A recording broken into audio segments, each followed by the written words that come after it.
Bienvenue sur Binous USA, Binous. le podcast qui vous propose une critique de bière US chaque semaine.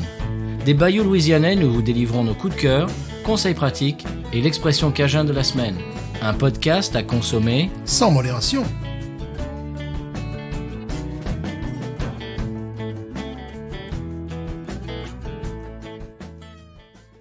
BNews USA is part of the Podcut family of podcasts. La vie est trop courte pour boire de la bière insipide. Binous USA épisode 188. Moi, c'est Patrice. Moi, c'est Stéphane. 88, 2 x 8. Ah, plus important que ça. Ben, en plus, aujourd'hui, quand on enregistre, c'est 2. Voilà, nous sommes le 22 2022.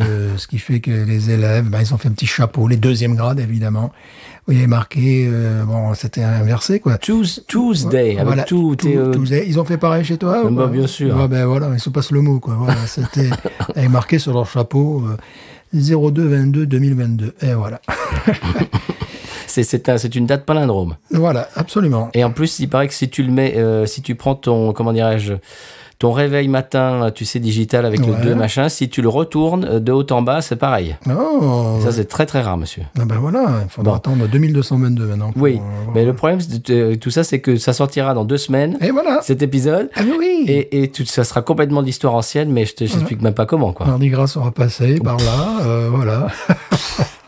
À l'aise. Alors, en parlant de Mardi Gras de Nouvelle-Orléans, je suis allé voir le pote Jesse Dayton jouer vendredi soir dans un bar. Alors, je dis même pas un rad, c'est un bar gothique, monsieur. Oh, excusez-nous. Ah ouais, dans le quartier Trémé qui s'appelle The Goat. Et donc, à l'intérieur, c'est tout peint en noir et tout. Tu vois, c'est normal, un bar normal. Ouais. Et bon, j'étais assez curieux de savoir ce qu'ils allaient avoir au niveau bière. Je me suis dit, tiens, allez, j'ai mis ma casquette de Binous USA, de reporter. Et j'ai regardé la liste. Bon, évidemment, il y a Bud Light, Coors Light, etc. Ça, c'est absolument attendu. Et écoute, il y avait de la Two Hearted Ale. Oh! Oui, je me suis empressé de boire une Two Hearted Ale. Il y avait de la Nola Happy to Us, qui est leur IPA. Oui, alors tu l'as goûté celle-là? Oui, ouais, c'est pas mal. C'est dans le même genre, c'est le West Coast. C'est pas mal. Okay. C'est pas mal. Ils avaient un Stout, une Porter. Oh. Ouais, écoute, j'étais agréablement surpris. Le Stout, c'était Stout at the Devil, tu vois, comme Shout at the Devil. Évidemment, quand même. Oui, et puis je crois que la Porter, il y avait Goat dans le nom aussi. Enfin, oui, c'est normal. Ils ont choisi pas au goût, mais au nom. Bon, parfois, on peut avoir de la chance avec la bière. Et dimanche, je suis allé chez Gnarly Barley, monsieur. Oui. Dimanche dernier, c'était Gnarly Gras. Oh, évidemment. Et oui, c'est un énorme succès. Oui, c'est un énorme succès. Il y avait 3 véhicules de restauration à emporter. D'habitude, il n'y en a qu'un. Oui, et tu as vu que j'utilise une... Oui. Pour tout ça, pour pas dire 2 mots anglais. C'est un véhicule de restauration à emporter. De la musique live, monsieur, et sorti 2 nouvelles bières. Une double IPA qui était très bonne et un stout vieilli en fût de Bourbon qui était une tuerie intégrale. Ouais, bravo, il travaille bien. Oui, il est un peu cher. Hein. Ah. C'était $10 le verre et $40 le pack de 4. Oh, quand même, ouais. Oui, et c'est les saisons, ça, en même temps. Ouais. Mais bon, c'est 9 degrés et tout, mais écoute, il est sublime. Magnifique. Bravo Gnarly Barley. Je suis allé, monsieur, c'est pour ça que je t'ai demandé Red, White and Brew après, pour essayer de trouver la bière chinoise de la semaine dernière, il y a 2 semaines. Non, la semaine dernière. Pourtant rapporté. Écoute, j'ai fait faux bon. Il y avait une autre bière de cette brasserie, mais il en restait une canette. Ouais. Et puis c'était genre, je sais pas quoi, et le truc était rouge, orange, je sais pas quoi. Je me suis dit, bon, peut-être pas. Et j'ai essayé aussi également, bien évidemment, de te ramener de la Rye PA de chez Gnarly Barley. Oui. Il n'en avait plus. J'ai fait faux bon. Ça, c'est dommage, parce que ça, c'est vraiment... Une bière magnifique. Quoi. Moi, je voulais arriver chez toi, là, ce soir, avec les bras chargés de cadeaux, tel l'ami Ricoré, tu vois. Eh ben non. C'est dommage, parce que cette bière est vraiment très particulière, vraiment. Ouais, c'est que partie remise. Je l'aime beaucoup. Voilà, c'est à peu près tout. Toi, Stéphane, avant qu'on introduise la bière de la semaine, tu avais quelque chose à expliquer. Oui, je viens de recevoir un produit qui, normalement, doit m'aider à teindre des chaussures, tu vois. Et donc, je lis la notice en anglais, bon, normal. Rien. Tu peux pas les prendre avec le bras? Tu peux pas les atteindre? Non. C'est pour les atteindre? Ah non, pour les teindre! Pour les teindre. Ah Pour les atteindre aussi. Et donc, puis après, bon, par curiosité, je vois que c'est marqué en français, bah, je lis. Et là, je me suis dit, c'est quoi ce truc? Oh là là. Et puis à un moment donné, je tombe sur une phrase sublime. Je dis, je ne peux pas y échapper. Traduction Google. Ouf. Et encore. Je sais pas s'ils veulent. Hein, bon. Alors, bon, mode d'emploi, ça va. Je te passe tout le commentaire. D'accord, oui, merci. Là, déjà, j'ai du On mal. t'entend plus, Stéphane. Tu mets ta main devant ta bouche. Qu'est-ce que tu nous fais là? Quand la superficie se sèche complètement. Oui. Bon, déjà, c'est un peu bizarre. D'accord. Brosser encore afin d'enlever le teint en excès. Oui. Et tirer à poil. Et tirer à poil. Dis donc, je vous en prie. Et tirer à poil. Donc, je sais ce qu'il me reste à faire demain, voilà. Mais dites donc, cet épisode est fini, je m'en vais. C'est marqué dessus. Et tirer à poil. Mais c'est...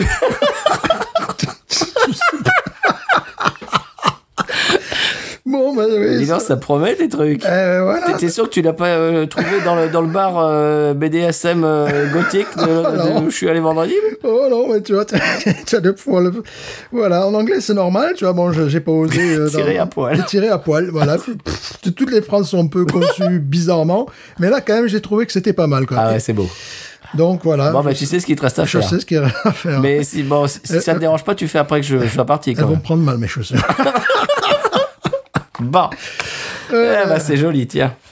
Je suis content qu'on mette explicite sur le podcast. Oui. Bon. Eh bien, monsieur Stéphane, la bière de la semaine, on va la découvrir après le sonal, mais j'aimerais dire que préciser que elle a été choisie par vous, chers auditeurs auditrices, parce que j'ai mis 2 bières en lice et j'ai fait une espèce de petit comment dirais-je, sondage. Un sondage. Merci monsieur. Nous sommes en période d'élection présidentielle. Voilà. Quand cet épisode sortira, nous serons toujours en période d'élection. J'ai fait un petit sondage entre celle-ci et une autre bière que l'on boira peut-être la semaine prochaine, que j'ai ramené de Red, White and Brew, et qui n'est pas une bière américaine. Celle-là, ça faisait un moment qu'on en parlait, ça faisait un moment que je voyais sur les réseaux que les gens étaient un petit peu émoustillés de voir ce que ça donne et tout, parce que c'est la nouvelle, bien, vous l'avez déjà lu sur le titre de l'épisode, mais on va vous expliquer ça de l'autre côté du sonal. Vous l'avez déjà tiré à poil, ça. Voilà. Sinon, Red, White and Brew, c'est quand même une bonne idée, un bon plan comme endroit. Hein. Je pense que... surtout pour aller chercher des bières. Voilà. Est-ce que tu as consommé au comptoir ou... Non plus. J'avais déjà assez consommé chez Gnarly Barley. Est-ce qu'il y avait des gens qui consommaient au comptoir? Oui. Voilà. Parlait-il très fort? Un petit peu. Voilà. C'est un peu le truc. Tu me l'avais bien décrit. Ouais. Mais on trouve des trucs qui sont quand même un peu assez pointus. Voilà. Bière de Hong Kong la dernière fois. Mais tu trouves aussi des Allemandes, c'est pour ça que j'étais très content, qu'on ne trouve pas nécessairement à la Nouvelle-Orléans. Ils ont, je sais pas, un petit truc de niche créneau, comme ça. Ouais. Après, ils ont toutes les locales... beaucoup de bières locales, il y a beaucoup de bières américaines aussi, mais voilà, ils ont... j'aimerais pas que ces bières un petit peu créneaux prennent la poussière, mais je pense pas. J'ai ramené de la Saint-Bernardus Abt 12, parce que bien évidemment, grâce à Patrick qui nous avait offert la Chimay Grande Réserve, je me suis remis... repris d'affection et d'amour pour les bières belges. Donc j'ai acheté ça. Qu'est-ce que j'ai ramené d'autre? Ils avaient de la Saint-Bernardus bière de Noël aussi. Oui. J'ai failli en prendre. Oui. Qui est une merveille aussi. Etc. Bon, voilà. On se retrouve de l'autre côté du sonal et on parle de la bière de la semaine? Oui, mais quelle était? On va vous le dire tout de suite.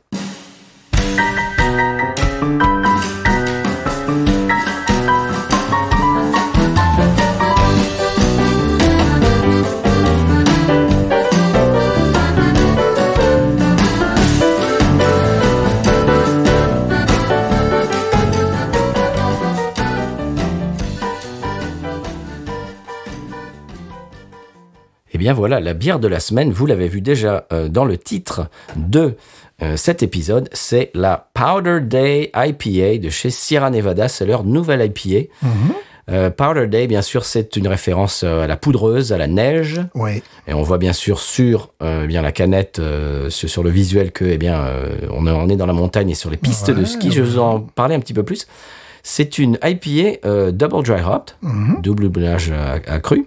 Les notes d'agrumes, de pêche et de melon s'accumulent pour former un blizzard de lupuline poudreuse, monsieur. Ouh, ça c'est poétique. Ça, pour l'instant, ça pourrait ressembler à une New England IPA que tu mettrais dans la neige, quoi. Voilà. Alors, bah non. En fait, moi, je l'ai goûté déjà, je vais pas vous mentir. C'est une West Coast. Tendance West Coast. Tu vas voir. Alors, bon, vous avez compris, le champ lexical du ski, la poudreuse, etc., on l'a compris. Alors, malt, c'est malt Munich, two row pale et du blé. Il y a du blé également dedans. Ouais. Houblon. Alors, houblon, t'es prêt? Oui. T'es assis, là? Ok. Amarillo. Facile. Chinook. Facile. Comet. Moins facile. Citra. Facile. Hercules. Ouais, trouvé. Idaho 7. Ah, mais ils n'ont pas fini, oui. Mosaïque. Mosaïque, très bien. Et Polaris. Vous en prenez un petit peu? Polaris, je ne connais pas. Voilà. Les autres, oui. Et voilà. Et la levure, c'est une levure Dale, bien entendu, puisque c'est une IPA. Ça tombe sous le sens. Elle fait 7 degrés 7. Ah, quand même. Un IBU de 45. J'ai même la mesure plateau, monsieur, d'origine, 18,2. Et 3,3 en finish, donc à la fin. Oui, parce donc, que c'est pour les amoureux du houblon. Voilà, on explique un petit peu la mesure plateau. On l'a déjà expliqué plusieurs fois, mais sur les bières industrielles, ça tourne autour de 11 un petit peu. Donc ça veut dire qu'ils ont mis plein de bonnes choses, quoi, voilà. Oui, ils ont bourré ça de houblon 18, en houblonnage à froid, etc. Ouais, tu vas voir. On y va? Oui. Alors, je vais mettre... c'est pas un bémol, mais c'est une explication. La date, je crois qu'elle a été faite elle a peut-être 3 mois d'âge, quelque chose comme ça. Je ne veux pas dire de bêtises. Package, oui, voilà, le 29 novembre. D'accord. 29 novembre, donc c'est-à-dire décembre, janvier... Ouais, elle a 2 mois et demi, presque 3 mois. Mais déjà sur les skis, c'est ça qui est formidable. Oui, c'est magnifique. J'aime beaucoup la canette, je la trouve très jolie. Oui, elle attire l'œil. Je l'ai achetée dans ton magasin, juste à côté de chez toi. Ah, mais c'est pour ça que je l'avais vue, je l'avais croisée, mais il n'y en a plus d'ailleurs. Ah bon? Non, je crois pas. Elle est dans les grands frigos, là. Ah bon, peut-être. Pas le petit frigo qui fait style à l'entrée, l'autre, le grand. Je regarderai. Oui, tu regarderas. Voilà. Est-ce que vous voulez votre verre? Oui, parce que sinon ça va être un petit peu difficile. Peut-être dans mes chaussures. Tu peux tirer à poil, mais voilà, bon. Dans mes chaussures, tiens, je vais mettre ça. Alors, qui va le premier? Toi. Allez. C'est une canette, vous allez l'entendre. Vous allez la voir. En bas de votre écran. Voilà. Et là, c'est parti.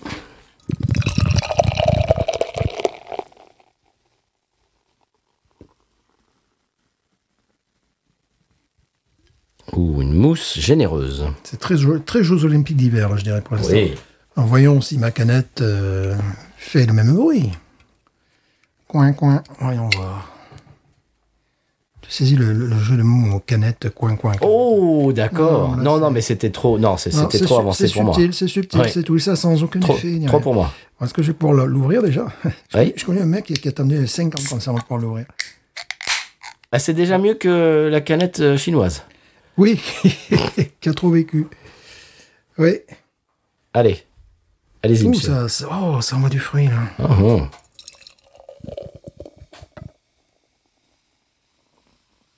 Elle est mousseuse. Elle est moussue. Vous entendez l'effervescence? Tu sens que je marche dans la neige, là? Oui. Tu sens mes traces de pas dans la neige, ça, avec des raquettes. C'était l'instant poésie. En train de chasser les langues en Sibérie. Ah, c'est ça. Bon, le nez me plaît beaucoup. Enfin, ce que je perçois du nez, de loin. Oh là là là là. Il y a un côté maltais, évidemment. Oui, mielleux maltais. Avec une mesure plateau de 98, là, c'est sûr, quoi. De 18, il y a un côté maltais. Et en plus, je te dis, elle a 3 mois d'âge, donc elle tire peut-être plus sur le côté maltais. Mais effectivement, il y a des agrumes également, ce qui fait qu'on n'a pas de la soupe au houblon. Oh non. Pas de la soupe au malt. La couleur, déjà, la couleur. Là, on sait que c'est une couleur alimentaire, quoi. Oh oui. C'est... je pourrais dire orangé, un petit peu cuivre, entre l'orangé et le cuivré, quoi. Hein? Bon, la mousse est généreuse aussi. Oh oui. On a bien 2-3 doigts de mousse, une mousse laiteuse, oui. Une mousse laiteuse, un peu blanc cassé. généreuse, avec des belles bulles. Oui. Bon, ça, on est habitué qu'avec Sierra Nevada, ce qu'ils fassent des produits de qualité. De qualité, ouais. On peut ne pas tout aimer de leur gamme, ce qui est mon cas, mais on n'est jamais déçu par la qualité. Zeste d'orange, au nez, tu vois. Oui, donc marmelade aussi. Voilà, orange confite. Voilà, c'est une couleur d'orange confite, de toute manière, tu vois, de marmelade, tout ça. Et ça renvoie, en fait, à l'origine du produit. L'England, voilà, appelle ale anglaise, quoi, tu vois, ça renvoie un petit peu à l'origine du produit, l'historique, hein, à la pale ale anglaise, ouais. Mais que ce soit dans la couleur, que ce soit effectivement dans le nez également, d'un côté maltais, le côté zeste d'orange, orange confite. Je trouve un côté réglisse un peu aussi. On est complètement dans... Ouh, oui, il y a un côté citronné. Ouais.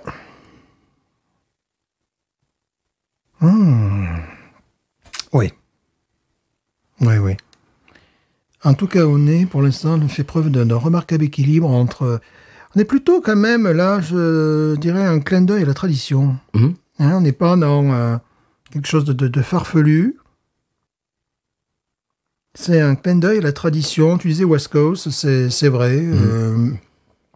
Les West Coast, notamment parmi les premières, qui ont pu rappeler les pale ale anglaises, tout simplement, quoi, mais un peu plus sous stéroïdes. Ah, ça fait pain péayenne, ouais. Ça fait miel. Et puis bon, agrumes, citron. Comme tu disais, ouais. Je n'arrive pas à sentir des odeurs de melon. Pêche, oui. Pêche complètement. Melon, je l'ai pas. Pêche, mais tu sais, c'est pêche au sirop. Tu vois, ce côté, voilà. Un petit peu pêche au sirop. Melon, je ne le sens pas, bon. Un petit peu. Et puis, il y a effectivement une petite touche de zeste d'agrumes, là, qui est très, une touche très délicate, mais qui est bien présente, et tu sais que tu vas éviter la soupe au houblon grâce à ça, notamment. Ça va apporter un côté espéré, un côté frais, quoi. Quand tu vois la canette, évidemment, tu as envie de boire quelque chose de frais. Oui, de rafraîchissant. Rafraîchissant, ouais. C'est des houblons qui font du ski.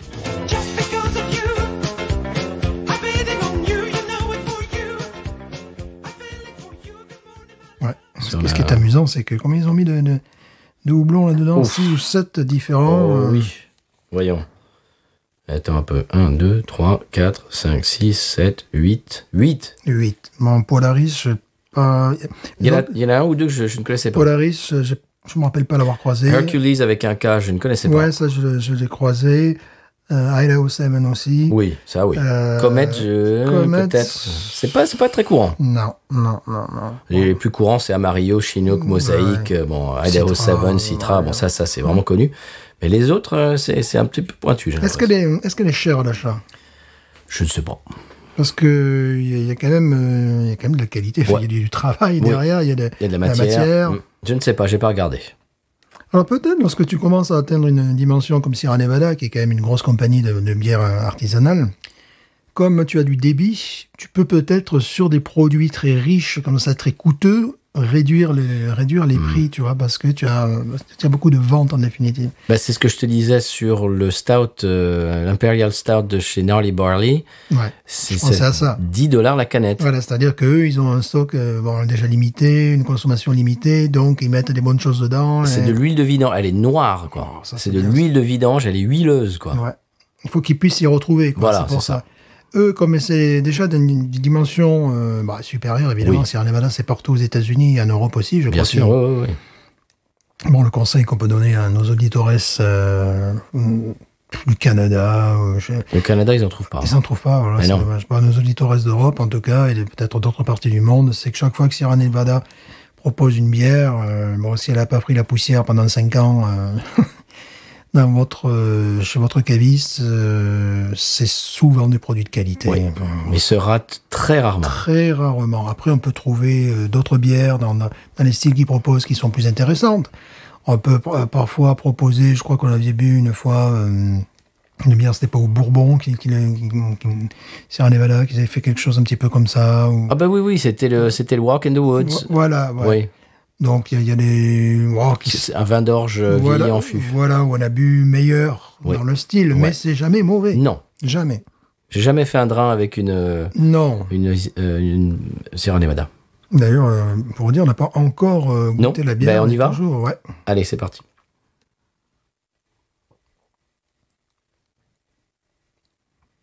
C'est maltais. J'aime beaucoup. Il y a ce côté d'entrée en bouche, on attaque en bouche, on sent une amertume qui est vraiment de type West Coast, mais renouvelée. Et après la déglutition, le côté amer revient. Donc d'entrée en bouche, il y a sur les papilles gustatives véritablement, elles sont gentiment boxées par vraiment le côté, une amertume qui passe après lorsqu'on inhale le produit véritablement et qui ressort après et qui reste en bouche. C'est intéressant.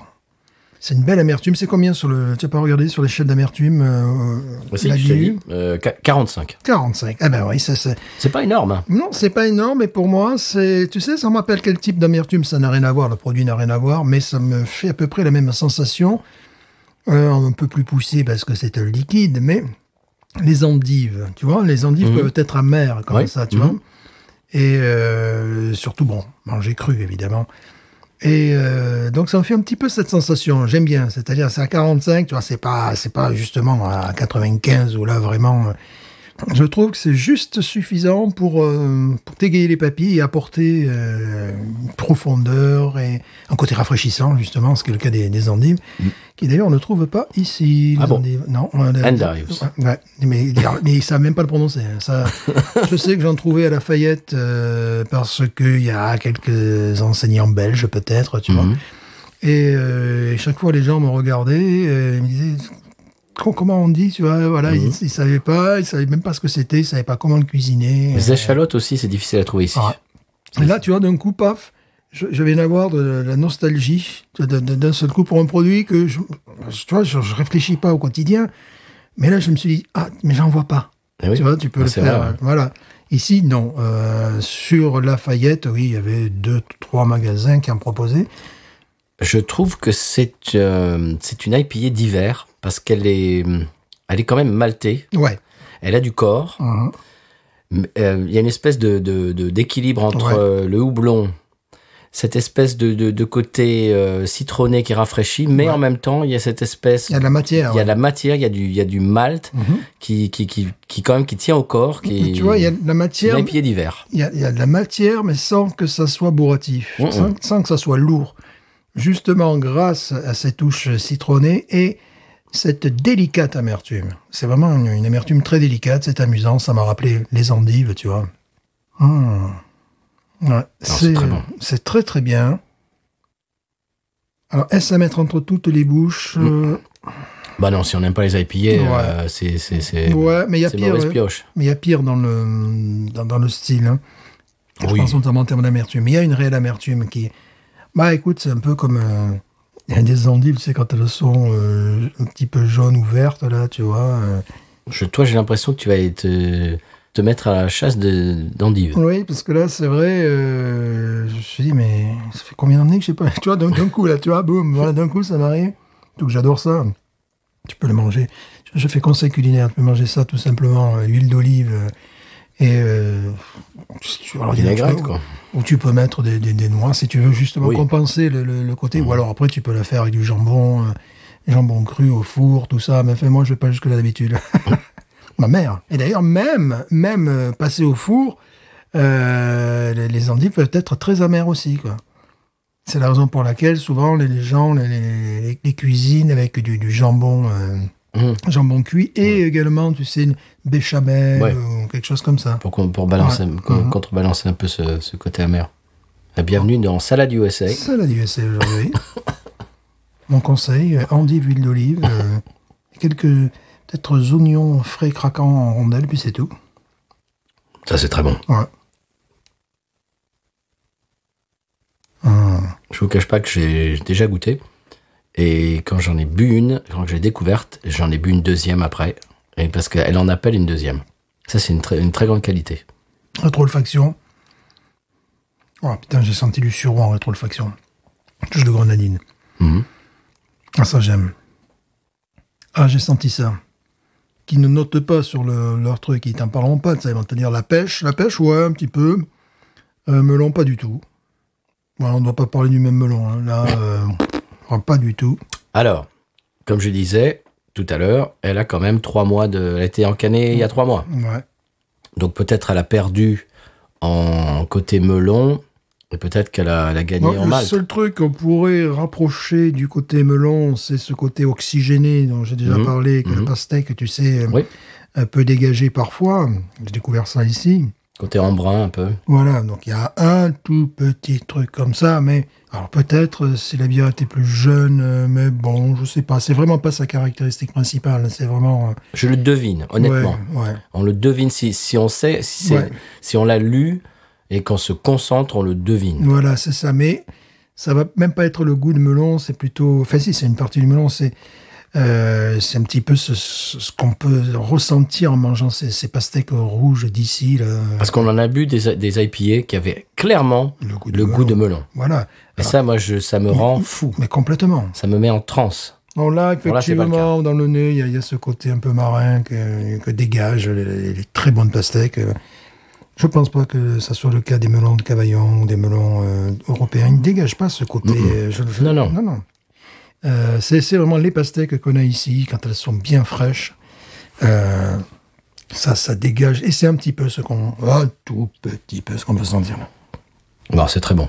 Un bel équilibre entre pain PAIN et pain PIN. N'est-ce pas? Il y a du pain PIN, hein? Ah oui, mais c'est encore là, tout l'amertume, 45, c'est bien.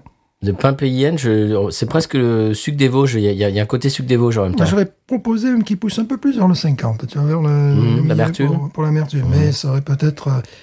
on n'est plus vraiment dans ce type de bière. Bon, Sierra Nevada, oui, parce qu'ils ont toujours fait ce style-là. C'est aussi, c'est leur griffe. Torpedo, etc., bien sûr. Voilà. C'est carrément...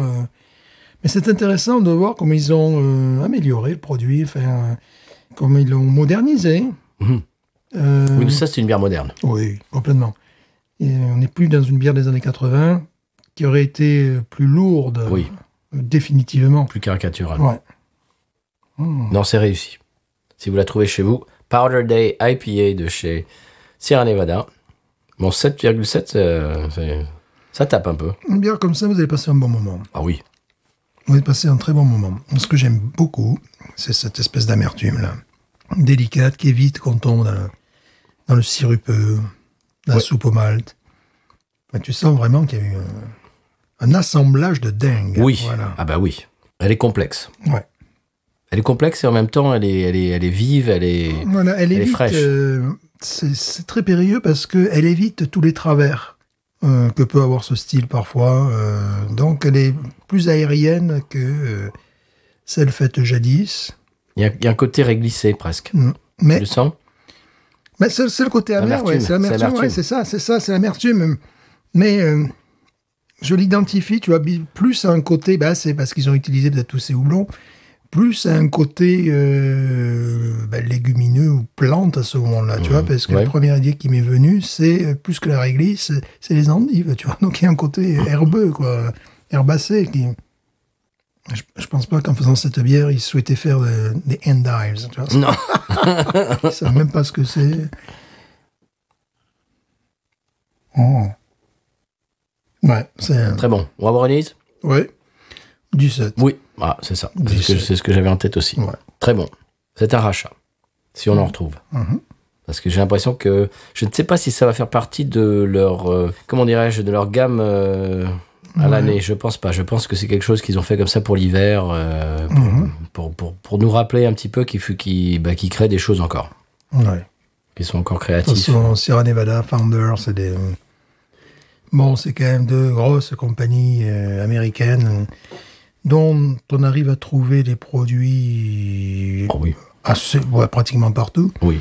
On trouvait même à un moment donné la Sierra Nevada Dans les stations-service, je pense qu'on a toujours la trouvé. À PLL, oui. À Bayou Blue, une fois je me suis arrêté, j'étais estomaqué de trouver de la Sierra Nevada PLL dans une station-service. Alors, ce qui est rigolo, c'est que ces bières qui étaient jusqu'à présent les seules bières non industrielles qu'on pouvait trouver dans les stations-service, ils sont concurrencés sur le marché local par les bières de Louisiane. Maintenant, on trouve de la Jucifer. La Jucifer, on la trouve presque partout. Oui. Quand tu mets la Jucifer, tu mets ça à côté, je prends la Jucifer. À la différence de la Holy Roller. Oui. La Holy Roller, on la trouve moins en station-service. Ouais. Mais la Jucifer, Gnarly Barley, ils ont, en tout cas dans notre périmètre, on la trouve dans tous les bars, même des dive bars. Vraiment, on est sauvés là maintenant d'avoir ça. Écoute, vendredi soir, j'étais donc dans le quartier Trémé à Nouvelle-Orléans.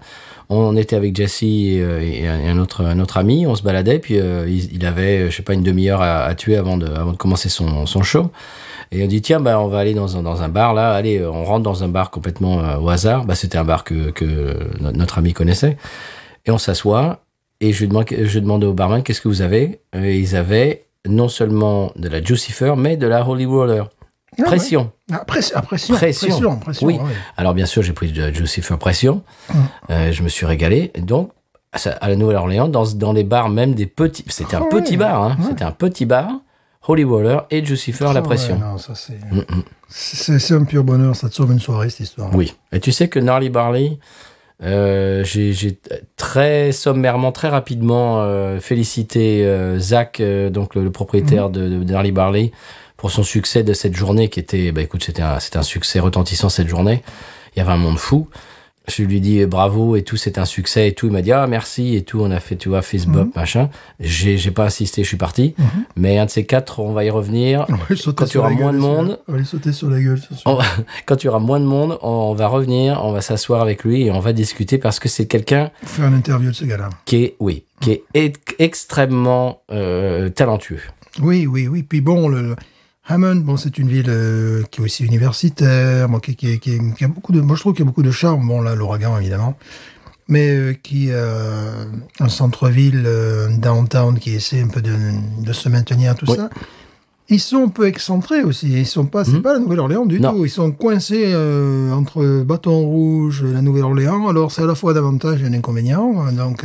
Mais ils sont arrivés avec la qualité de leur bière à être incontournable. Ah ouais, c'est ça. C'est pour ça que je voulais lui parler parce que il est tellement talentueux qu'il est arrivé dans un endroit complètement excentré à être incontournable. Oui, parce que bon, nous on est très axés sur la Nouvelle-Orléans, mais j'imagine qu'à Bâton Rouge, ça doit être la même chose. Il faudrait d'ailleurs, c'est vrai que Bâton Rouge, chaque fois, il faut qu'on nous tire par les cheveux pour qu'on y aille. C'est quand même. Il faut être obligé d'aller à Bâton Rouge. Voilà, on se dit jamais, tiens, alors on va se balader à Bâton Rouge. Non, parce que voilà. C'est la capitale de l'État, chers auditeurs auditrices, il faut vous dire.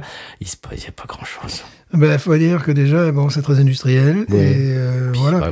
À part LSU et tout ça. Il y a des trucs. Je sais qu'il y a pas très loin de là, il y a un bar de blues qu'il faudrait un jour on aille. Oui, exact. Qui est cultique. Bon. Il y a quand même évidemment de la culture. On est allé voir certains artistes aussi, mais. On est allé voir George Jones. Voilà, oui.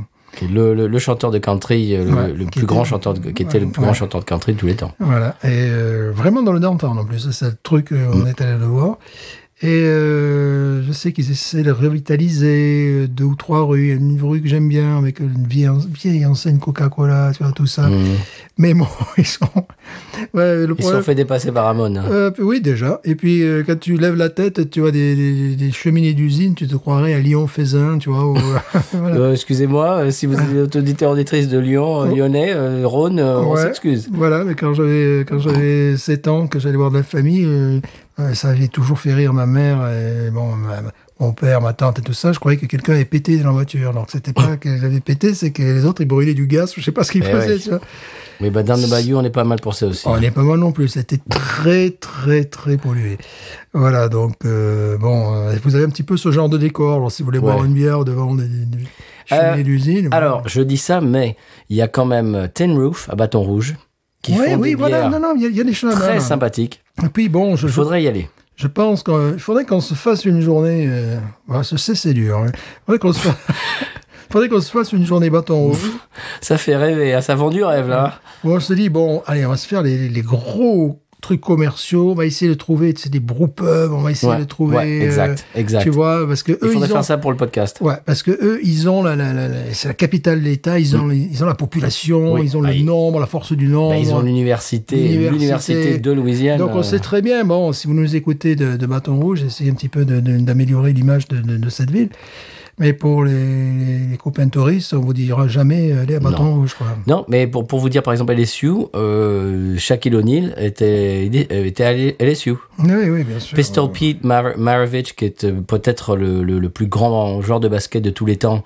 Bon, vous ne connaissez peut-être pas son nom parce qu'il est mort très jeune, etc. Enfin bref. Mais voilà, ce que je veux dire, c'est qu'à Bâton Rouge, il y a quand même des choses au niveau du sport, etc. Il y a la grosse université de Louisiane, avec évidemment qui a gagné le championnat il y a un an ou deux, avec Joe Burrow qui maintenant est à Cincinnati, donc chez les pros, chez la NFL, il était à LSU, il a gagné le championnat national avec LSU, avec le coach d'ailleurs qui habite, qui a grandi juste à côté de chez moi. Qui a bien l'accent d'ailleurs. Oh là là, même les sous-titres quand il est interviewé à la télé. C'est un peu rude quand même. Il parle quand même anglais, les gars. Oui, ça va. Il parle français aussi. Hein. Oui, oui, bien sûr. Orgeron, bien sûr. Voilà, tout ça pour dire que Bâton Rouge, c'est moins sexy que Hammond. Oui. C'est fou. Oui. Mais c'est vrai. Oui. Parce qu'Hammond, c'est une bourgade. Hein. Oui, bien sûr. Et il y a une autre bourgade, je me suis arrêté, j'ai trouvé ça très joli aussi. Donc tu as acheté, je sais pas, ta caravane. Ponchatoula, qui est juste à côté. C'est la ville jumelle de Hammond. Ponchatoula, t'as une rue, mais c'est une jolie rue, quoi. Voilà, c'est une jolie rue. Tu l'as vu? Oui, bien sûr. Ben oui. On se croirait à Hammond. Oui, je suis allé chercher de l'essence. Je suis sorti de la route là pour aller chercher de l'essence. Et on se croirait à Hammond. Malheureusement, c'était la nuit, mais il y avait un éclairage à la française, tu sais, avec les guirlandes et compagnie aussi, tout ça. Et puis je me suis dit, c'est charmant comme village, quoi, vraiment. Alors là, donc, là, ça peut avoir, évidemment, il y avait un bar, ça peut avoir un intérêt. Bâton Rouge, c'est, la grosse ville américaine comme on l'imagine. Voilà. Donc, il y a forcément, pas de charme. Et je sais qu'il y a de très belles propriétés, il y a des quartiers, bien sûr. Voilà, tout ça. Mais c'est la grosse ville américaine. C'est d'ailleurs une ville faite pour la voiture, uniquement. Parce que si tu essaies de marcher dans le downtown un peu maintenant... C'est un peu comme Houston, quoi.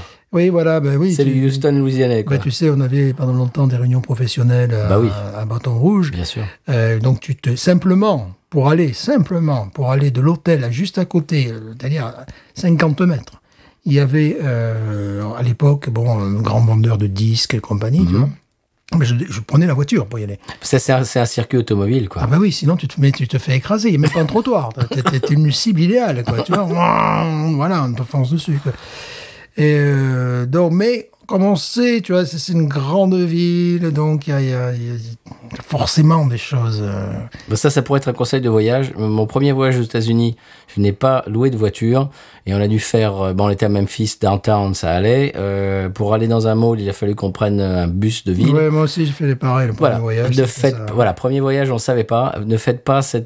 Bon, là, on n'est pas encore dans les conseils de voyage, mais énorme conseil de voyage, bien sûr, qui tombent sous le sens. Mais nous, à l'époque, moi, je ne savais pas. Toi, apparemment, tu as fait la même erreur. Moi, j'avais à peine 21 ans. Donc, voilà. Oui, moi, j'en avais à peine 20 aussi. Donc, ne faites pas cette erreur. Louez une voiture, parce que aux États-Unis, si vous n'avez pas de voiture, vous ne faites rien. Non, surtout dans ce genre de ville. Hein. Bah non. Ou alors vous faites écraser. Oui. Et dis donc, on a fait du voyage. Cette bière nous fait voyager. Powder, c'est quoi ce genre de poudre qui non, je ne sais pas. Tirer à poil. Tirer à poil. Bon, c'est du 17, ça. 17, solide. Ouais, solide Sierra Nevada. Solide. Ouais. Eh bien, écoute, en parlant de solide, non, c'est du liquide. Je t'invite à écouter le sonal du conseil de voyage. On en a déjà fait un peu un. Ah oui. Est-ce qu'on considère ça comme le conseil de voyage de la semaine? On peut le garder, ouais. Allez, mais voyons si j'ai un autre truc. Moi, normalement, j'ai un autre truc. Ouais, j'ai un autre truc assez sympa d'ethnologie, de civilisation américaine. Excusez-nous, là, non, mais là, peut-être un peu trop là, pour ce soir. Là. Excusez-moi. Voilà. On écoute le sonal, on s'en parle? Oui. Allez.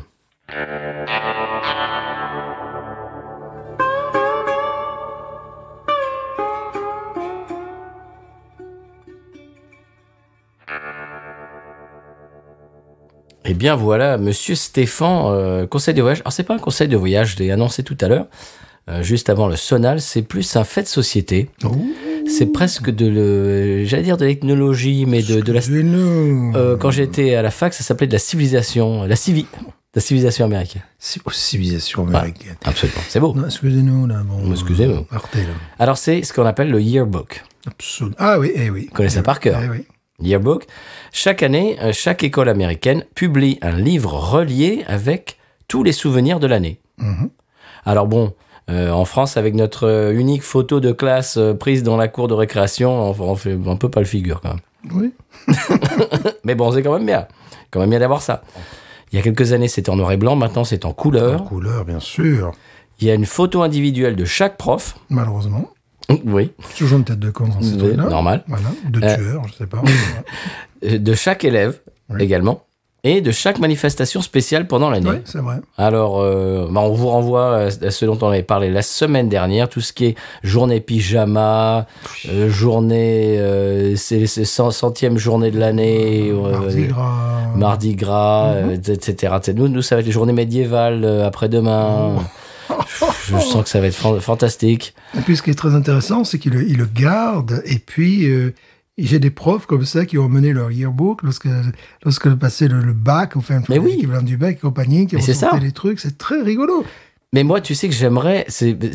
Bon, on en sourit un peu, mais honnêtement, j'ai oublié 95% de ma scolarité au collège et peut-être un peu moins au lycée. Peut-être j'ai oublié 75% du lycée. J'aimerais bien... Bon, je suis quelqu'un qui est assez... j'ai un peu nostalgique, j'aime bien me replonger un peu de temps en temps dans le passé, etc., etc. J'aimerais bien pouvoir ouvrir un bouquin et voir tous mes camarades, mes caramades aussi, mes caravanes aussi de classe, bien sûr. Mes camarades de classe, mes profs surtout. Je me souviens de pas beaucoup de profs, en fait, de collège-lycée. Il y a 2 ou 3 qui m'ont marqué, mais je suis sûr que si j'avais un bouquin et qu'ils étaient en photo, je me dirais, ah mais oui, lui, je me souviens le jour, etc., machin. Ça serait sympa, voilà. J'ai le yearbook de ma première année en Louisiane. Et donc, j'ai la photo, j'en avais parlé la semaine dernière, la photo où j'ai gagné le premier prix du costume des années 50 et tout, machin. Et écoute, voilà. Donc, c'est vraiment, c'est quelque chose qui est, bon, c'est la nostalgie, etc., mais c'est quelque chose qui participe un petit peu à ce côté humain, ce côté, ce connexion humaine, nostalgie, qu'on peut retracer même pour ce qui est le bal de promotion, the prom, et tout ça qu'on voit dans les films américains. C'est tout comment dirais-je, cette culture c'est des belles années dont il faut se souvenir, qu'on n'a pas du tout en France. Quand j'explique à mes amis américains ce qui se passe à la fin de la dernière année de lycée en France, ils me regardent avec des yeux écarquillés. Parce que la prom et tout ça, tu sais, la cérémonie, tout ça, on n'a rien de tout ça. Je leur explique que tu passes le bac, et puis 15 jours après, tu reviens devant ton lycée, et puis il y a un truc, un panneau, et puis il y a un ordre alphabétique avec un papier, tu regardes si ton nom est là, c'est bon, t'es en vacances et t'as fini le lycée, sinon il faut que tu remplis l'année prochaine. Ils me regardent, mais genre, mais vous avez quoi? C'est la République française, madame. Moi, j'ai essayé de faire mon français une fois, tu sais, d'échapper justement à la photo, parce que je me dis chaque fois j'ai une tête d'abruti, donc on va peut-être essayer d'éviter. Et quand même une personne qui est en charge du yearbook qui est venue me chercher. Ah, monsieur Stéphane, je pense que c'est ma faute, je ne pas pris en photo. Donc après une photo, j'avais une tête encore plus d'abruti. Donc voilà, donc c'est les trucs comme ça. Ouais, c'est vrai qu'ici c'est important. Ce qui est rigolo, c'est que je parlais de celui que j'ai, c'est l'année 2001-2002. Je suis arrivé en février 2002, et quand tu regardes, c'est là que c'est 20 ans plus tard, exactement 20 ans plus tard, tu commences à avoir la nostalgie des choses, parce que je regarde, je veux pas plomber l'ambiance dans ce podcast, mais si je regarde ce livre, ce yearbook d'il y a 20 ans, il y a beaucoup de collègues qui sont maintenant morts. Bravo, merci. Oui, mais non, mais c'est vrai, c'est la vérité. Ils sont morts, certains sont partis en retraite, etc. D'autres ne sont plus dans la région, etc. Des élèves qui sont maintenant des collègues, qui sont des profs, qui sont des profs, mais qui étaient élèves à l'époque, qui sont dans le yearbook où ils ont 13-14 ans. Voilà, c'est une espèce... L'intérêt, c'est toi, tu n'as pas vieilli. C'est ça. Tu restais le même. Absolument. Voilà. Mais c'est une espèce d'instantané de ta vie, et ça, je trouve ça joli d'avoir ça, de pouvoir sortir ça, de pouvoir sortir un livre de sa vie, de cette année-là, au collège, au lycée, etc., même en élémentaire. Je trouve ça une très bonne idée. Et c'est dommage que ça soit pas fait en France, parce que j'aimerais bien pouvoir revisiter mes années comme ça. Bon, je suis nostalgique, j'ai un petit côté un petit peu comme ça. Je suis sûr que je suis pas le seul.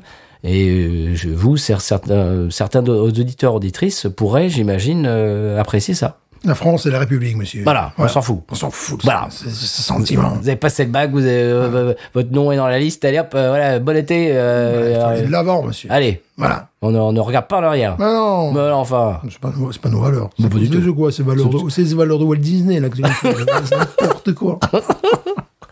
Voilà, c'est le yearbook. Je voulais parler du yearbook cette semaine. Voilà. Est-ce que tu es dans les yearbooks, Stéphane, depuis 19 ans, bien entendu? Est-ce que tu en as un au moins? Ah non. Tu n'en as pas un seul? Ah non. Toi, t'es français jusqu'au trognon. Ah non, mais déjà, on me le propose pas, tu vois. Mais si. Mais je sais pas, même pas un phone book, tu vois, rien. Même pas un annuaire, rien. Je pourrais avoir mon nom, tu vois. Alors, Je pourrais dire, ça c'est moi quand j'habitais. Non, c'est plus possible. Non, en fait, non.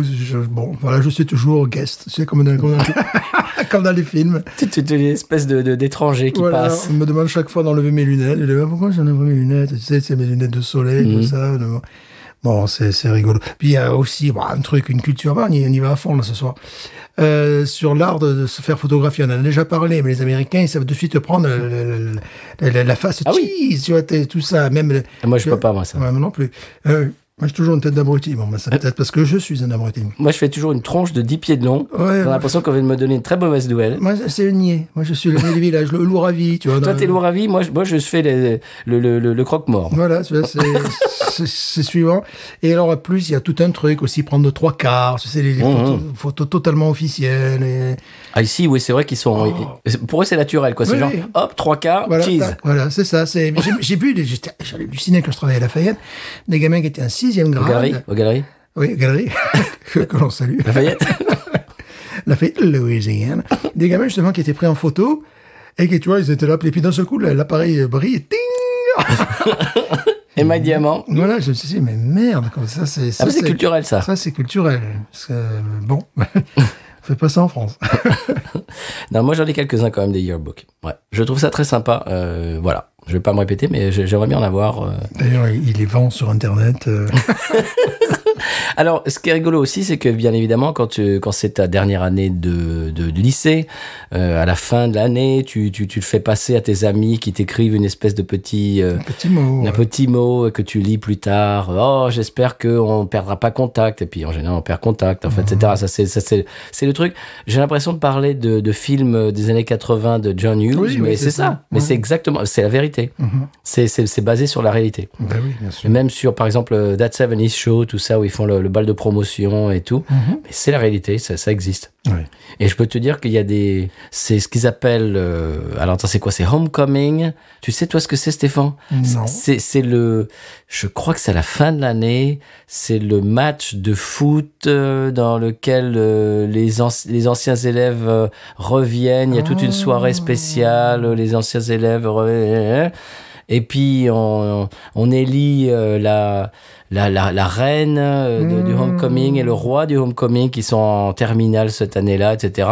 Mon épouse est toujours mécontente et toujours furax qu'elle a eu 2e place, elle n'a pas été... C'est dur. Et puis que celle qui a été élue, c'est pas parce qu'elle était plus jolie qu'elle, que c'est parce que je ne sais pas quoi. Elle est toujours furax. Elle aurait pu être 4e, c'est le pire. Là, tu n'es même pas sur le podium. D'ailleurs, c'est rigolo. Puis bon, on va arrêter avec tout ça, sinon ça va faire un épisode de 5 heures. Nous parlions hors micro du fait qu'Elvis Presley, après son hors micro, tu veux dire. Voilà, hors micral, ouais. Nous parlions hors micral. Qu'est-ce que j'ai dit? T'as dit au micro. Au micro. Hors micro. Hors micro. Qu'Elvis Presley est revenu en 1955 dans son école et que, évidemment, ils ont appelé tout le monde. Et puis voilà. Et puis la suite dans un prochain épisode. Parce que je parlerai de ça sera mon coup de cœur de la semaine prochaine.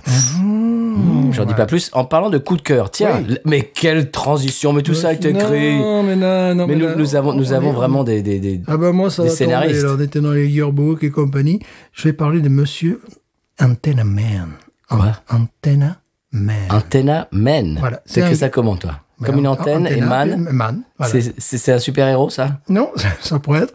C'est un gars, bon, il faut être un peu taré comme moi, c'est-à-dire avoir un problème avec le cerveau reptilien, d'être un chasseur permanent. C'est-à-dire, ben oui, à un moment donné, tu sais, il faut bien qu'on fasse.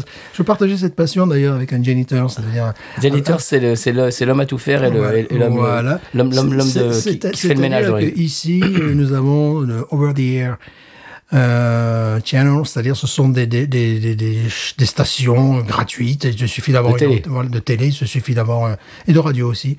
Il suffit d'avoir une antenne. Bon, moi la mienne est hors norme, mais je sens que je vais encore monter en gamme. Ah non, parce que là, tu vas investir. Ah ben là, c'est un jeu. Et donc évidemment, tu ne paies pas le câble et tout ça, et tu captes d'une bien meilleure qualité, mais tu n'as pas tous les programmes. C'est numérique. Voilà, c'est numérique. Puis c'est amené justement avec ASTC3, qui bon, ils ont déjà Houston, ils ont déjà, c'est-à-dire c'est amené à devenir encore plus que ça. Et c'est déjà le cas dans certains endroits des États-Unis. Nous, on n'est même pas sur la carte, on s'en fout, tout le monde s'en fout. Mais bon. C'est pour dire que le but du jeu, après, ça devient ridicule. Tu ne regardes plus la télé, tu es content d'avoir capté des chaînes de télé. C'est complètement idiot. Donc, avec ce monsieur, n'est-ce pas, oui. J'arrivais parfois le matin. Oh, ce matin, j'ai capté la Floride. Oh, t'as capté la Floride. Moi, j'ai capté Lafayette. Ah ouais, parce que le temps est bon. C'est-à-dire que tu captes la météo en Floride, la météo Lafayette, et t'es content. C'est un peu... Mais attends, t'es à 2 doigts de nous faire les ondes courtes, là. Ah, mais c'est pas loin d'être ça, c'est ça. Oui, c'est ça. C'est une espèce de truc comme ça, tu vois, de passion. Alors après, tu parles de... C'est pointu, là. Ah oui, tu as quoi comme amplificateur? T'as ça, tu utilises quoi comme câble? RG6 ou RG7? Tu sais, le RG11, c'est pas mal, mais il faut que tu aies une installation de plus de 50 mètres de câble. Tu sais, c'est des trucs comme ça. Et un truc de malade, quoi. Et donc, le gars, bon, il est complètement malade. T'as 2 doigts d'acheter une CB, Stéphane, faut le dire. Je suis vraiment dans ce truc-là. J'ai toujours été comme ça. J'ai toujours voulu. Et d'ailleurs, bon, c'est pour ça que je peux vous dire que City Place s'est fait en carton, parce que un jour, je suis monté dans les combles pour réaliser mon antenne. Je me suis dit, oh là, ben là, il faut être fil de ferriste pour ne pas passer à travers. City Place, c'est là où nous habitions au tout début. Et là où c'est fermé et que ça restera fermé pendant longtemps. Oui, parce que c'était détruit, mais complètement. C'était ouvert comme une boîte à chaussures, quoi. Voilà. Donc, c'est un truc de malade mental, mais moi, je mets ça sur le côté cerveau reptilien, c'est-à-dire que bon, voilà, tu tires pas à poil. Tu tires pas à poil. Tu tires pas à poil, mais tu sais, tu as besoin de... Ça, c'est un truc, je crois, qui est malheureusement extrêmement masculin. C'est waouh. Et je me rappelle... Stéphane, ah non, les rôles de... Non, ça non. Les gender roles, non. En 2022, on peut pas dire ça. De tireur à poil. Oui, Stéphane, on peut pas être stéréotypé dans les genres. Non, tu es en train de genrer... C'est vrai, de genrer l'antenne. Je ne suis pas d'accord. Je suis en train de genrer une antenne. D'ailleurs, une antenne. Qui tire à poil. Voilà, qui tire à poil. Et donc, je lisais un magazine, mais truc de malade, qui s'appelait TV Satellite, où justement, c'était la même chose, mais pour les satellites, tu vois. Donc, il y avait à l'époque, bon... Tu captes des satellites avec ce truc-là? Ah, non, mais je pourrais, il faut pas me pousser non plus. C'est vrai que j'ai un petit appartement, hein. Parce qu'après, tu as des satellites que tu peux capter, tu sais, où tu n'as pas à payer. Bah, évidemment, tout ça. Il faut que tu t'achètes une antenne parabolique. Ah oui, mais attention, laquelle? Ah oui, il faut en récupérer une qui fait 2 mètres de diamètre. La RX3000. Voilà, donc il faut acheter une parce qu'il y a plein de gens qui s'en débarrassent. Mais avec un ampli. Non, la meilleure, elle fait 2 mètres de diamètre, tu vois. Il y a des gens qui s'en séparent parce qu'ils voient pas l'intérêt d'avoir ça aujourd'hui, tu vois. Récupère, Stéphane. Alors, je regardais un gars qui était justement invité par Antenna Man. Il disait, alors, qu'est-ce qui t'éclate? Et alors, il disait, c'est un hobby, bon, un passe-temps. Ça. Il fait, moi, ce que j'adore, c'est pendant les journaux télévisés, tu sais, ils balancent la pub, les gens. Et là, non, comme c'est en direct, c'est dans les studios, tu vois madame qui boit un café, qui parle avec son collègue. Donc, tu vois pas la pub? Non, tu vois pas la pub. Et non, tu vois ce qui se passe hors... Voilà, c'est le faisceau, quoi. Hors antenne. Tu vois quand il s'aime pas, tu vois quand il s'apprécie, quand il apprécie de trop. Ça, c'est génial, ça. Ouais, ben, alors ça, moi, j'aime. Ouais, c'est ce qu'il disait, Le côté, tu vois derrière voilà. le... complètement, mais c'est ce qu'il disait. Lui, il disait, bon... Derrière le rideau, quoi. Tu vois la présentatrice qui boit son café, qui parle, tout ça. Alors, qu'est-ce qu'on fait pour le truc? Puis après, ça, c'est bien. Tu les entends ou juste tu les vois? Ah non, tu les vois. Tu les vois. Tu les entends pas parler. Le faisceau n'est pas coupé, non, évidemment. Mais tu les entends pas, t'entends pas le micro. Ah si, tu entends tout. C'est pas vrai. Ben oui. Ah, ça, c'est génial. Bah oui, mais ça m'intéresse. T'entends tout, tu vois tout, tu vois. Voir ce qui se passe. Quand ils ne se parlent pas, tu le vois aussi. Quand ils s'aiment pas, tu le vois aussi. Puis après, ils reprennent. Et alors, voilà, le sourire et tout ça. Le problème avec le mec de la météo, tu vois, qui est pas prêt. Tu vois tout ça. C'est génial. Tu vois tout ça. Bon, ben ça c'est le satellite, capter des chaînes américaines. Bon, ça c'est un peu... Mais ici, bon... l'intérêt, bon, c'est que, par exemple, là, j'ai complètement halluciné, un match de Coupe d'Europe. Je l'ai regardé via mon antenne, sachant que je pouvais regarder sur Internet. Ils étaient déjà sur Internet, alors que c'est un truc payant. Ouais. Bon, le truc payant, ils avaient 2-3 minutes de retard. Le match de foot, ça fait quand même une différence de 3 minutes de retard. Oui, oula. Et en plus, c'était la qualité, c'était du 720, les autres, ils étaient déjà au 1080, quoi. Tu vois, et même, bon, 4K, 8K, c'est en train d'arriver. Donc, il y a tout ça. Et bon, pour revenir à ce gars-là, c'est-à-dire, chaque fois que je veux comprendre d'autres trucs ou que j'ai testé des trucs, j'allais sur son antenne. Bon, à un moment donné, je me suis dit, bon, j'ai quand même abonné. Et en plus, il est sur Amazon où il détruit complètement mon antenne. Et il dit ça, n'achetez pas, c'est de la merde, il la casse. Il a raison si tu la mets à l'extérieur, mais si tu la mets à l'intérieur, c'est la meilleure. Tu vois, c'est un truc, tu vois, si tu veux pas avoir un monstre dans ton appartement, ce que je risque d'avoir un jour, je te préviens, tu risques de rentrer. Bonjour. Est-ce qu'on aura encore la place pour enregistrer le podcast? Voilà, il s'appelle Raoul. Et où tu as un monstre à l'appartement, c'est des trucs comme ça. Et un truc là qui m'a sidéré, parce qu'il a un côté showman malgré tout, alors qu'il parle de câbles, de trucs... c'est que il se balade, bon, lui il est originaire de Pennsylvanie, autour de Philadelphie, et il se balade avec parfois des appareils datant des années 80-90 dans sa bagnole, en train de rechercher de l'analogique. Et l'analogique, normalement, ça s'est arrêté, je crois, depuis 2009. Ah oui, je m'en souviens. Voilà. Et lui, il se balade avec des trucs, il dit, ah, eux, ils ont pas le droit d'émettre, oui, on capte là. Bon, tu captes un truc, tu imagines tout pourri, alors il est tout content, mec, c'est des petites antennes où tu vois le même programme que tu pourrais regarder, en numérique, mais tu vois, ils disent, ah, oui, il continue sur la fréquence, tu vois, des choses comme ça. Alors, les gens lui disent, toi, t'es un fou, tu vois, même en Pennsylvanie, en fait, il allait dans l'État de New York, et il cherchait des trucs comme ça, il fait, oh, ben, regardez, ben, bon, là, c'est showman, quoi. Ouais. Et là, bon, écoute, il a beaucoup de followers. Alors, c'est une chaîne YouTube. C'est une chaîne YouTube. Antennaman. C'est une chaîne YouTube. C'est aussi des conseils. Il est sur Amazon où il conseille, tu as carrément le site d'Amazon où il conseille des antennes, où il en détruit d'autres. Tu vois, bon, c'est gentil. Alors qu'Amazon, ils les vendent comme des petits pains, tu vois, certaines antennes comme la mienne. Et pour cause, parce que si tu la laisses à l'intérieur, ce truc pourri à $35, c'est ce qui capte le mieux, tu vois. Après, si tu la fous à l'extérieur. Même elle se prend un coup de lune, quoi. Tu vois, c'est même pas un jour de pleine lune, je crois qu'elle fond, quoi. c'est autre chose, quoi. Mais bon, chaque fois, j'avais recours à, tu vois, chaque fois, je retombais sur ses conseils, parce que, ah oui, mais moi, je suis un peu tombé là-dedans aussi, quoi, tu vois. Sur les câbles, sur les amplis, sur, voilà, la forme de l'antenne et compagnie, l'historique aussi de la télévision aux États-Unis, comparé avec ce qui se passe en Europe, tu vois, ben voilà, un truc de malade. Et chaque fois, je tombais sur ces trucs, je dis, bon, allez, c'est bon, je vais m'abonner maintenant.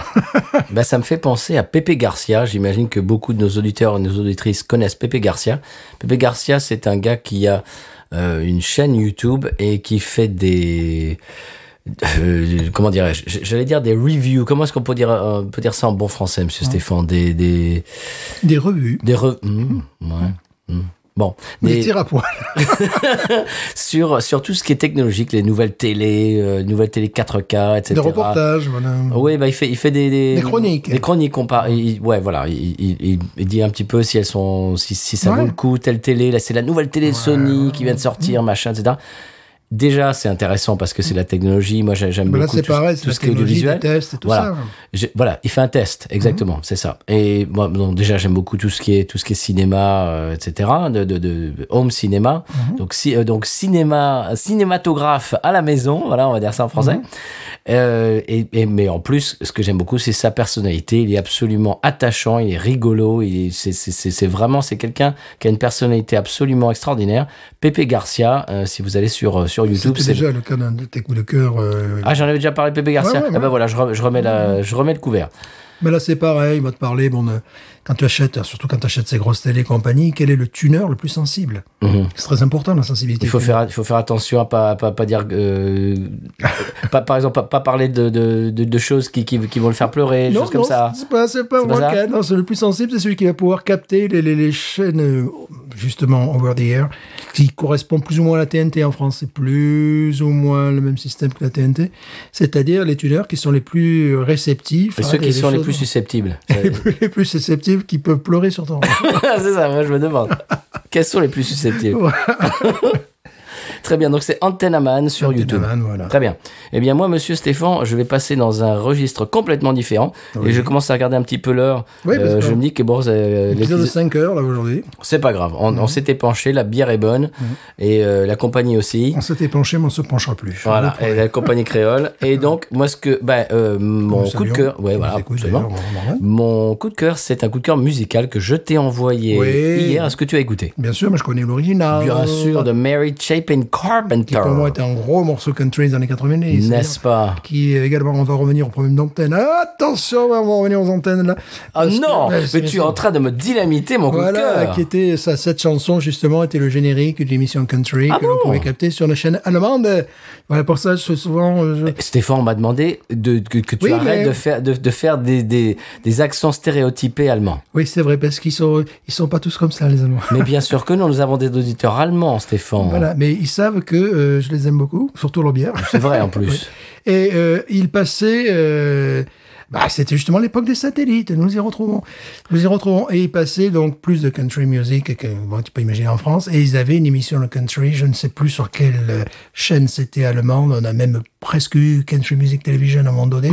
Il fallait acheter une carte en Angleterre pour décrypter le programme. Et puis après, voilà, c'était des trucs de malade, de fou. Sur Sky à l'époque. Là, tu avais Sky, le satellite. Tu avais une chaîne allemande qui passait le country et le générique, c'était ça. Ah bah dis donc, c'était bien cher, c'était bien trouvé. Eh bien moi, ce dont je vais vous parler aujourd'hui, c'est la reprise d'un groupe américain qui s'appelle American Aquarium, l'aquarium américain. Voilà. Alors voilà, le morceau vient de démarrer parce que Stéphane essaye de replacer son coup de cœur dans mon coup de cœur. Excusez-moi, monsieur, je vous en prie. 5 heures cet épisode. Voilà. Alors donc, c'est un morceau qui est tiré de leur album de reprise qui s'appelle, attention, vous avez un crayon, un papier, de la patience, Slappers, Bangers and Certified Twangers Volume 1. Parce qu'ils en prévoient un deuxième. Voilà, oui, j'espère. Qui est sorti l'année dernière, qui est l'album entier ne sont que des reprises. Je sais pas, alors tu n'as pas regardé, j'imagine, les titres, mais il y a Some Girls Do c'est Sawyer Brown. Oui. Voilà, il y a des trucs comme ça. Comment? Je n'aime pas Sawyer Brown. Oui, non, mais tu vas voir, leur reprise est pas mal. C'était pas gentil avec nous en 2003, je m'en rappelle. Oh, boum, ça, ouf. Voilà. Ah, ça dénonce sur BNews cette semaine. Ah oui, d'accord, je vois ce que tu veux dire. Voilà. On en avait déjà parlé. Oui. Les French fries et tout ça. Voilà. D'accord. Donc, tout ça pour revenir à American Aquarium, vous entendez le morceau en fond sonore, c'est absolument, on se croirait dans un honky-tonk en Louisiane avec de la musique, etc. Magnifique. American Aquarium est un groupe américain de country alternative originaire de Raleigh en Caroline du Nord. Oui. Et ils tournent non-stop depuis plus de 15 ans à travers les États-Unis et même l'Europe. Et ils ont accumulé une base de fans impressionnante apparemment. Ils ont récemment subi un changement de personnel, ils ont changé un petit peu les musiciens. Ils viennent de sortir cet album de reprise de très bonne facture, ça s'appelle American Aquarium. Le morceau s'appelle Down at the Twist and Shout, je veux dire. Oui. C'est un morceau des années 90, monsieur Stéphane, de Mary Chapin Carpenter à l'origine. Ouais. Et je trouve que la reprise est absolument dans le jus, on se croirait en Louisiane. Oui, c'est vrai. Je suis allé regarder le clip du morceau d'origine. Il y a, je ne me souviens plus du nom, mais il y a le gars de Beau Soleil. Oui. Tu vois qui c'est, le violoniste de Beau Soleil, que j'avais rencontré un jour. Je vous expliquerai une des soirées les plus mémorables de mon existence à Lafayette. Et ce gars-là en faisait partie. Je l'ai rencontré ce soir-là. Et c'est un type. Je t'en ai parlé. Je t'en ai parlé en micro l'autre jour de ce type-là. Voilà, je vais pas déflorer les choses. Un jour, je vous parlerai de cette soirée, peut-être. Tout ça pour dire que c'est un morceau absolument magnifique. J'imagine qu'il vient de finir. Et voilà, ça s'appelle American Aquarium. Et l'album s'appelle, alors là, mesdames et messieurs, il faut que je re-regarde dans mes fiches, Slappers, Bangers and Certified Twangers Volume 1. Excusez-moi. Voilà, c'était American Aquarium, l'aquarium américain. Et ce morceau, je le trouve absolument génial. Je me le passe en boucle en ce moment. C'était déjà un très très beau classique. Oui. Voilà. Et là, je trouve qu'il a vraiment été très bien repris dans le jus. Et je fais un petit peu du lobbying en ce moment dans mon groupe pour qu'on le reprenne et qu'on le joue live. Ça, à mon avis, c'est un truc qui va faire danser. Ouais, parce que l'original est connu. L'original est connu. Oui, Ouais. absolument. L'original est très Et si on commence à jouer ça dans le jus, je pense que ça va faire Vous danser n'avez pas trop de fidèles là. pour les l'instant. ménageurs. Vous avez pas Oui, trop. mais le fiddle, C'est toi. c'est moi. Mais je fais tout, je suis monsieur multicarte. Voilà. Tout ce qui est pédale style, violon, bah, je fais tout ça avec 6 cordes et 10 doigts, Et monsieur. Antenamen. C'est ça, je n'ai peur de personne. Voilà. En Massey Ferguson. Ouais, bah, Bon. évidemment. Alors, mesdames et messieurs, c'était mon coup de cœur, American Aquarium. En passant par la Lorraine et en Oui. passant par le San Pellegrino, est-ce qu'on écouterait l'épisode? Quand même. Allez, Ça me paraît obligatoire. c'est parti. Puis oui, bon, puis l'heure commence à tourner quand Oui, même. quand même. Oh. Allez, c'est parti. San Pellegrino qui me dira pourquoi j'ai le mal de vivre. San Pellegrino, je ne sais pas, je vais comme un bateau ivre en portant mes souvenirs. Lost in Translation.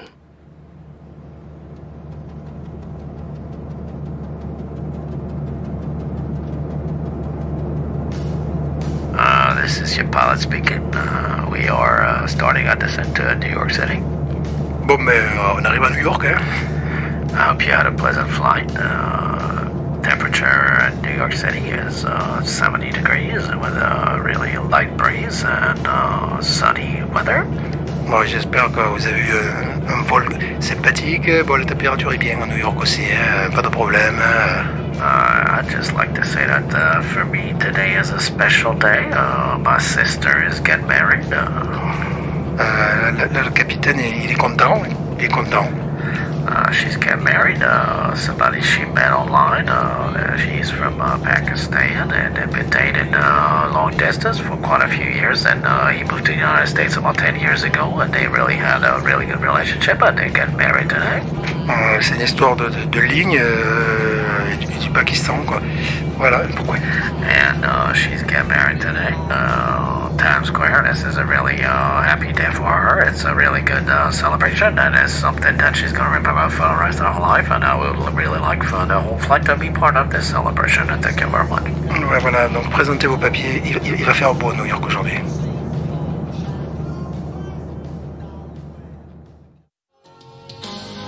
San Pellegrino qui me dira pourquoi.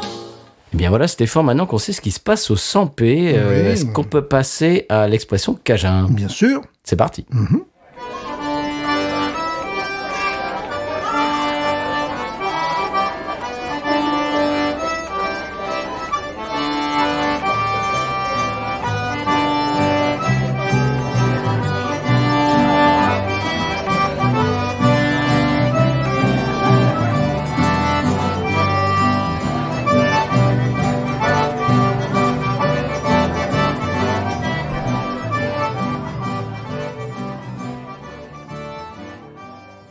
Alors l'expression Cajun, cette semaine, Stéphane, c'est un nom féminin.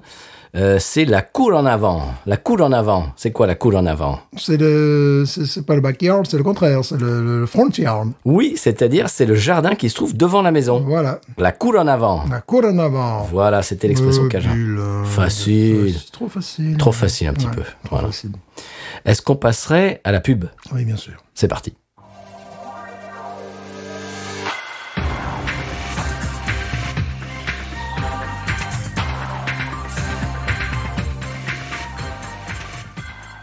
En cette période électorale, aujourd'hui, nous recevons dans nos studios, avec la collaboration bien sûr de podcut.studio et de patreon.com/podcut, Nicolas Romain, politologue, podologue, qui mieux que les sondages peut prévoir, paraît-il, le vote des Français.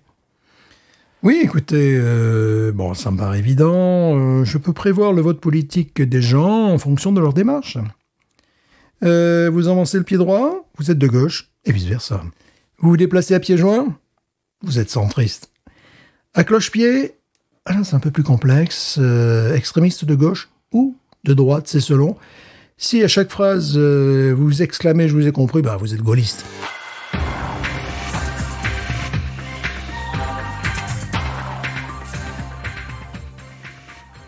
Eh bien voilà Stéphane, la mission touche à sa fin. Bien c'est une émission fleuve cette semaine, on s'est épanché et c'est Oui. grâce à cette bonne bière. Bien sûr. Donc Oui. on vous recommande, on ne sait que vous recommander cette magnifique Powder Day IPA, double IPA. Enfin non, c'est pas une double IPA, c'est une IPA mais double nage. Voilà. Ouais. Je ne sais plus ce que Accru. Accru, c'est c'est ça. pas vrai. Mais voilà, Mais c'est accru, pas mais vrai. bon là. Eh bien voilà Stéphane, je ne sais plus ce que je dis, donc c'est l'heure de se quitter. Oui. On va rappeler que nous sommes sur les réseaux, bien entendu, sur Twitter, Facebook et Instagram également. Vous pouvez nous envoyer des messages sur notre email binoususa@gmail.com. On vous remercie pour tous vos retours. Oui. Vraiment, c'est ça qui fait, on dit toutes les semaines, mais c'est la vérité. Le sel. C'est absolument, ça fait marcher la machine. C'est notre fiche de paye à la fin de la semaine, quand on a des retours, qu'on voit, qu'on vous fait sourire, qu'on vous fait passer des bons moments. Je voudrais passer un petit bonjour à Fanny, qui de temps en temps elle nous envoie souvent des retours, mais de temps en temps elle nous envoie un retour du genre cette semaine c'était pas terrible, mais vous m'avez fait passer un bon moment. Donc voilà, ça nous fait chaud au cœur quand on lit que on vous a amené un petit peu de soleil dans votre vie quotidienne. Ça nous fait vraiment, ça nous donne du baume au cœur. C'est un petit peu pour ça qu'on est là toutes les semaines, parce que je le dis tout le temps, mais c'est vrai, des bières avec Stéphane, on en boirait hors Oui, micro, oui. mais on est là, on partage avec vous des histoires, des faits de société, des coups de cœur, de la convivialité, et de la joie de vivre, et puis de la chaleur humaine. Allez, Absolument. voilà. Alors bon, moi j'en profite pour passer une annonce. Si vous souhaitez créer un club de tir à poil sur Nubuck, Et tir à poil sur du mug. c'est sur Nubuck ou sur Dain, voilà. Je sais pas, c'est pas encore une discipline olympique. Voilà, vous me prévenez quoi. Voilà, vous pouvez envoyer des emails binoususa@gmail.com. Je sais pas si tu as vu, on n'en a pas parlé hors micro, Stéphane, mais j'ai reçu un email pour toi sur la boîte de Gmail du roi de la saucisse, je sais pas Ouais. quoi.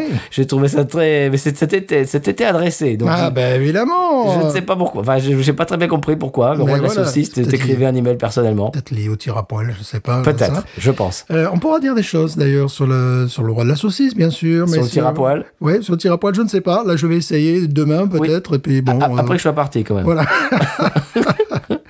Mais en tout cas, sur l'américanisation de la société française dans l'alimentation et également sa créativité qui amène à l'exportation de produits français, mais qui ne sont pas d'origine française au départ. La semaine prochaine, on se fait ça. Ouh, Mais dis je donc. veux que tu regardes la vidéo que je t'ai envoyée. D'accord. Il n'a même pas regardé ma J'ai vidéo que j'ai envoyée. oublié. C'est des séances de tir à poil. Là. J'ai oublié. Séances de tir à poil sur Nubuck et sur Dain véritable. Eh bien, chers amis, auditeurs, auditrices, il ne nous reste qu'une seule chose à vous Oui, dire. qu'une seule chose à nous Oui. dire. Qu'une seule chose. Oui. Binouze. Ain't nothing turns me on more than a big patat. Oh, I like that patat. I like the patats too big. Look at her go, look at her go. I like both the patats. We should watch her, we should watch her, we should watch her.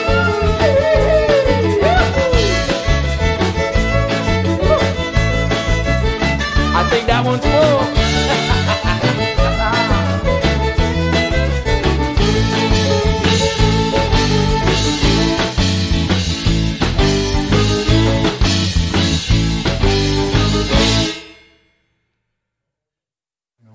Génial. Tiré à poil.